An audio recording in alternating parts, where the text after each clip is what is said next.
All right, so on this video training, we're going to share on what the importance of understanding the environment of a roof, the area, what's the surrounding of that property.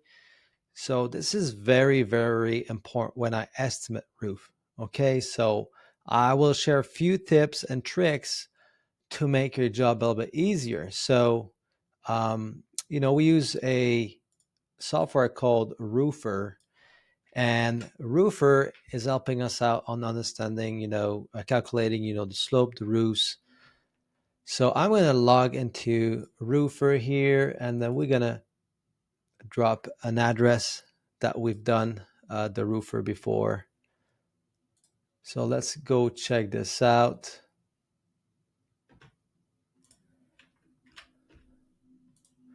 DIY. Oh, we haven't done one here, but let's take this one here, 645. Okay, so this is the report that we have.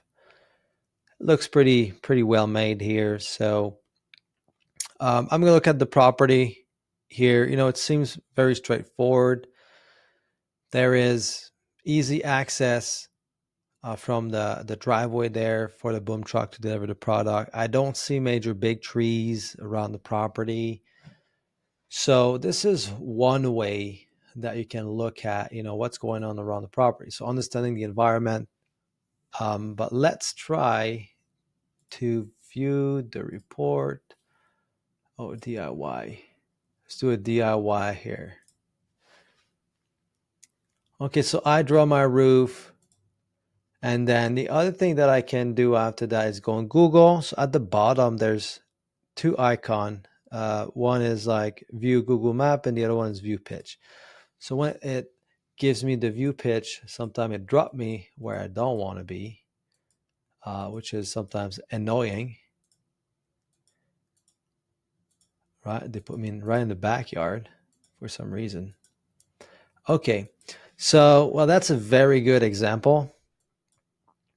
Okay, so I look at the Google Street View and I can see there's a bunch of trees, right? I got a driveway.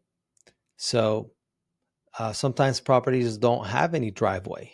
And sometimes properties have, big trees in the front, and the boom truck will have to deliver the product on the ground versus on the roof. And I know like some of the roofer contractor in the States or in Canada or anywhere around the world, they all have their techniques. They all have their preference. I know in the States, there's a lot of contractor that they deliver the product on the ground no matter what. Their crews will use ladder, uh, ladder hoists. So here in Canada, we use a lot of boom truck. So all of our concrete pad here, it's strong, right? It's about a 4-inch, and it's steel reinforced with rebar. So driveway won't damage, the boom truck won't damage the driveway. Okay.